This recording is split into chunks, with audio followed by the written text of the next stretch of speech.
Anaya, thank you for that beautiful introduction. I could not be prouder of everything you've done in your time with the Obama Foundation. And, of course, I couldn't be prouder of all of you in the graduating class of 2020, as well as the teachers and the coaches, and most of all, parents and family who guided you along the way. Now, graduating is a big achievement under any circumstances. Some of you have had to overcome serious obstacles along the way, whether it was an illness or a parent losing a job or living in a neighborhood where people too often count you out. Along with the usual challenges of growing up, all of you have had to deal with the added pressures of social media, reports of school shootings, and the specter of climate change. And then, just as you're about to celebrate having made it through, just as you've been looking forward to proms and senior nights, graduation ceremonies, and, let's face it, a whole bunch of parties, the world is turned upside down by a global pandemic. And as much as I'm sure you love your parents, I'll bet that being stuck at home with them and playing board games or watching Tiger King on TV is not exactly how you envisioned the last few months of your senior year. Now, I'll be honest with you. The disappointments of missing a live graduation, those will pass pretty quick. I don't remember much of my own high school graduation. I know that not having to sit there and listen to a commencement speaker isn't all that bad. Mine usually go on way too long. Also, not that many people look great in those caps, especially if you have big ears like me.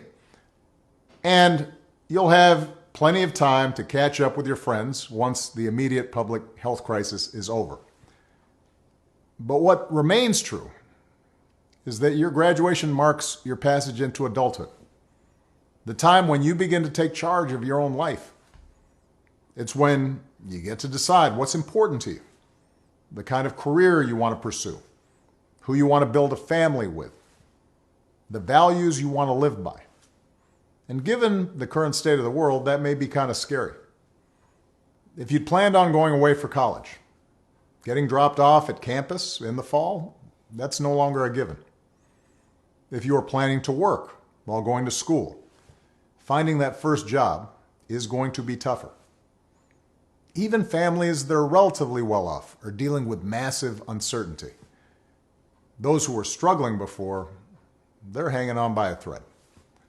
All of which means that you're going to have to grow up faster than some generations. This pandemic has shaken up the status quo and laid bare a lot of our country's deep-seated problems, from massive economic inequality to ongoing racial disparities to a lack of basic health care for people who need it.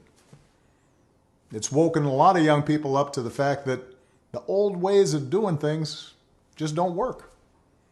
That it doesn't matter how much money you make if everyone around you is hungry and sick, and that our society and our democracy only work when we think not just about ourselves, but about each other.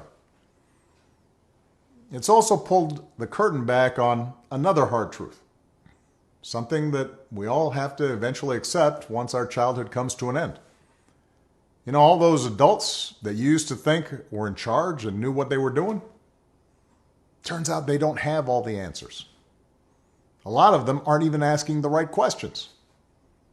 So if the world's going to get better, it's going to be up to you.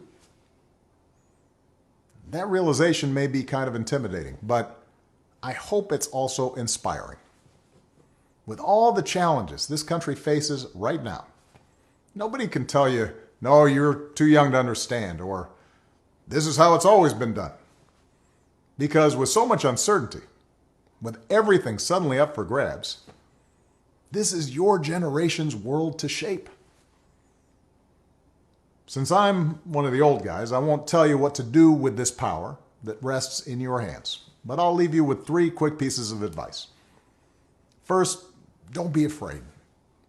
America's gone through tough times before. Slavery, civil war, famine, disease, the Great Depression, and 9/11. And each time, we came out stronger. Usually because a new generation, young people like you, learned from past mistakes, and figured out how to make things better. Second, do what you think is right. Doing what feels good, what's convenient, what's easy, that's how little kids think. Unfortunately, a lot of so-called grown-ups, including some with fancy titles and important jobs, still think that way, which is why things are so screwed up. I hope that instead you decide to ground yourself in values that last, like honesty, hard work, responsibility, fairness, generosity, respect for others. You won't get it right every time. You'll make mistakes, like we all do. But if you listen to the truth that's inside yourself, even when it's hard, even when it's inconvenient, people will notice. They'll gravitate towards you. And you'll be part of the solution instead of part of the problem. And finally, build a community. No one does big things by themselves.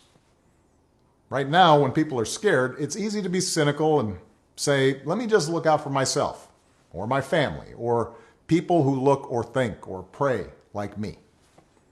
But if we're going to get through these difficult times, if we're going to create a world where everybody has opportunity to find a job and afford college, if we're going to save the environment and defeat future pandemics, then we're going to have to do it together. So be alive to one another's struggles. Stand up for one another's rights. Leave behind all the old ways of thinking that divide us. Sexism, racial prejudice, status, greed, and set the world on a different path. When you need help, Michelle and I have made it the mission of our foundation to give young people like you the skills and support to lead in your own communities and to connect you with other young leaders around the country and around the globe. But the truth is, you don't need us to tell you what to do, because in so many ways, you've already started to lead. Congratulations, class of 2020.